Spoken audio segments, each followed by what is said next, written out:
the bell, brand new shoes, walking blues. Why do you continue to come here? Because I enjoy our time together.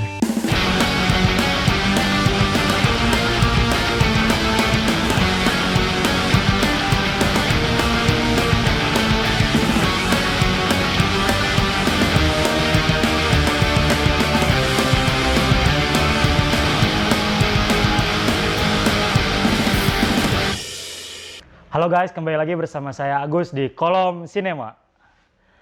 Nah, seperti biasa Kolom Sinema hadir untuk membahas film-film yang memang layak untuk dibahas dan film-film yang sedang booming di tengah masyarakat.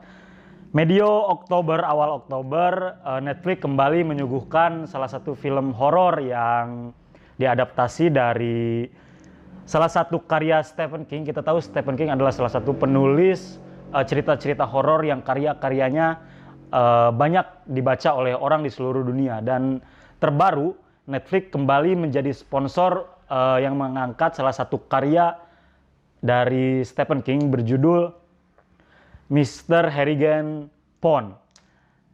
Nah, saya pribadi sangat menikmati film Mr.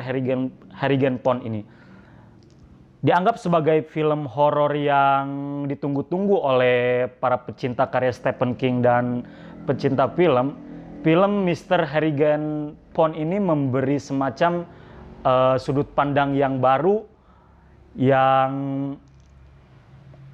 memberi arti baru apa itu sebenarnya horor bagi manusia yang hidup. Secara singkat saya akan jelaskan film ini tentang sebuah ponsel iPhone generasi pertama yang sengaja ditinggalkan oleh Craig, tokoh Craig yang diperankan oleh seorang aktor yang saya lupa namanya. Kemudian ponsel tersebut ditinggalkan bersama peti mati dari seorang miliarder yang bernama Mr. Harrigan. Kemudian dari situlah cerita-cerita ataupun konflik-konflik muncul. Craig sendiri diceritakan sebagai seorang anak remaja yang sangat kesepian karena dari kecil dia ditinggalkan oleh sosok ibunya dan hanya tinggal dengan seorang ayahnya. Dia sebagai anak yang penyendiri dan kerap dirundung berbagai macam bully, sehingga pada suatu waktu ketika ia diminta menjadi pembaca salah satu bagian Injil di gereja, Mr. Harrigan merasa terkesima dengan cara dia membacakan salah satu kutipan di Injil. Kemudian Mr. Harrigan ini mendatangi ayah dari Craig untuk meminta dia menjadi pembaca cerita atau pembaca buku-buku di rumah Mr. Harrigan. Karena Mr. Harrigan ini sudah tua dan penglihatannya sudah tidak normal, maka dari itu Mr. Harrigan meminta Craig untuk datang ke rumahnya selama 3 kali dalam seminggu untuk membacakan buku-buku yang dia sukai. Hari berganti hari, minggu berganti minggu, bahkan bertahun-tahun lamanya, akhirnya hubungan persahabatan antara Craig dengan Mr. Harrigan ini timbul dan saling mengisi bagaimana Mr. Harrigan sebagai sosok miliarder yang juga kesepian karena di rumahnya hanya tinggal seorang pembantu dan tukang kebun bersama dirinya. Kemudian setelah beberapa lama dia mendapatkan teman, yakni seorang bocah pembaca buku-buku di rumahnya. Yang menarik dari sini adalah bagaimana Mr. Harrigan dan tokoh Craig ini saling mengisi kesepiannya, hingga dari salah satu scene Mr. Harrigan bertanya kepada Craig, "Mengapa engkau sangat senang datang ke rumahku padahal di usia engkau yang beranjak remaja, engkau bisa bertemu dengan kawan-kawanmu, bisa bertemu dengan perempuan, bisa ikut kelas olahraga?" Tapi yang menarik, jawaban dari Craig-nya yang sangat menyentuh bagi saya adalah, "Saya datang ke sini bukan semata-mata karena $5 per hari yang Tuhan berikan, tapi saya datang ke sini gara-gara saya merasakan hidup ketika ada di ruangan ini. Saya memiliki kekuatan yang tidak saya miliki ketika saya berada di luar, dan itulah alasan mengapa saya datang ke sini selama 3 kali dalam seminggu." Nah, dialog itu yang bagi saya sangat menyentuh, sangat memberi atmosfer tersendiri di luar dari genre film ini yang dikatakan dan dirilis sebagai genre film horor. Nah, setelah beberapa tahun, singkat cerita, Mr. Harrigan di suatu hari meninggal. Dan ditemukan meninggalnya langsung oleh Craig yang pada hari itu datang untuk membacakan bukunya. Tentu saja Craig merasa shock, merasa kehilangan yang amat dalam, dan dia bahkan mengatakan hari-hari sangat berjalan lambat ketika kepergianmu. Dan ponsel, nah ini cerita yang sangat menarik bahwa Tuan Harrigan ini adalah sosok miliarder yang memiliki visi ke depan tetapi skeptis terhadap hal-hal yang berbau dengan teknologi. Buktinya dia baru memiliki ponsel ketika dia sudah beranjak tua, dan itu pun diberikan oleh Craig sendiri dari uang yang dihasilkan dari upah dia membacakan buku gitu. Craig membelikan sebuah ponsel iPhone generasi pertama untuk Mr. Harrigan, kemudian Mr. Harrigan bahkan sama sekali tidak paham bagaimana cara mengoperasikan ponsel tersebut. Dan lagi-lagi film ini penuh dengan makna bisa saya buktikan dari salah satu dialog dari Mr. Harrigan yang menyatakan bahwa betapa mengerikan informasi yang bisa kita dapatkan setiap hari dari ponsel itu harus kita beli secara mahal, dan betapa mengerikannya pengaruh dari ponsel yang bisa saja membuat banyak masalah di masa depan, seperti penyebaran media informasi yang bohong, kemudian bagaimana manusia bisa dibuat individualis oleh smartphone. Nah, itu hal-hal yang diucapkan oleh Mr. Harrigan, walaupun pada akhirnya sebelum dia meninggal dia malah lebih asik sendiri terhadap ponselnya daripada mendengarkan cerita-cerita dari buku yang dibacakan oleh Craig. Dan di situ pun pergolakan batin tentunya terjadi karena Craig merasa dia sudah memberikan ponsel kepada Mr. Harrigan, tetapi dia merasakan kehilangan sosok Mr. Harrigan yang selalu mendengarkan cerita-ceritanya secara serius. Hingga suatu hari Mr. Harrigan meninggal, kemudian ponsel Mr. Harrigan yang diambil oleh Craig saat dia menemukan Mr. Harrigan meninggal, dia masukkan kembali ke peti mati, sampai akhirnya ponsel itu terkubur bersama Mr. Harrigan di peti matinya. Suatu hari, dengan kondisi Craig yang masih berduka karena kehilangan Mr. Harrigan, dan dia sangat merindukan sosok Mr. Harrigan, dia mencoba menghubungi Mr. Harrigan, walaupun dia tahu chat ataupun telepon yang dia lakukan ke Mr. Harrigan, ke ponselnya Mr. Harrigan itu tidak akan dibalas. Kemudian suatu malam dia menelepon Mr. Harrigan dan mengirim chat, dan pagi harinya dia kaget karena ada balasan dari ponsel Mr. Harrigan. Bagaimana mungkin ponsel yang sudah yang dibawa terkubur bersama peti mati bersama mayat Mr. Harrigan bisa membalas pesan yang dia kirimkan dari dunia luar.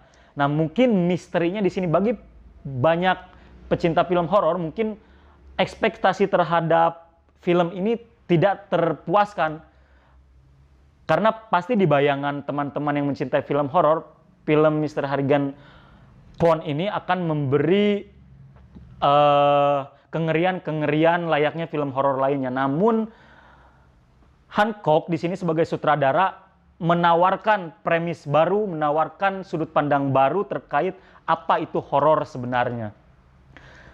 Tidak, bagi saya ini film horor yang sangat nyaman gitu, khususnya untuk saya sebagai salah satu mungkin bisa disebut sebagai orang yang agak penakut juga. Film horor ini dirasa bagi saya film horor yang sangat nyaman karena bukan horor penuh darah, kemudian horor dikejar-kejar oleh setan, tapi horor ini menyuguhkan bahwa keadaan horor yang sebenarnya adalah bagaimana ketika manusia diberi satu situasi kesepian, bagaimana manusia diberi satu situasi kehilangan, dan kesepian-kehilangan itulah yang ternyata adalah perasaan horor yang sebenarnya. Coba bayangkan kawan-kawan merasakan kehilangan dan merasakan kesepian, bagaimana kesepian dan kehilangan itu memakan sebagian jiwa kawan-kawan, dan itulah sepertinya yang ingin disampaikan oleh sutradara di film ini. Dan daripada film horor, saya pikir film ini lebih menyampaikan fenomena tentang betapa mengerikannya teknologi di masa depan. Itu judul utamanya. Horor di film ini saya anggap sebagai anak judul saja, sebagai premis-premis tambahan untuk memberi atmosfer horor yang tidak terlalu terasa gitu. Misterinya masih dapat karena kita dibawa ke keadaan supranatural, bagaimana seorang mayat yang sudah dikuburkan bisa membalas pesan dari orang yang hidup di dunia luar. Ya itu saja sebenarnya misteri yang ada di sini. Tapi yang diangkat dari film ini itu yang saya sampaikan tadi, bahwa sutradara film ini cerdas menyuguhkan nuansa horor sesungguhnya untuk manusia. Kemudian hubungan tokoh Craig dengan Mr.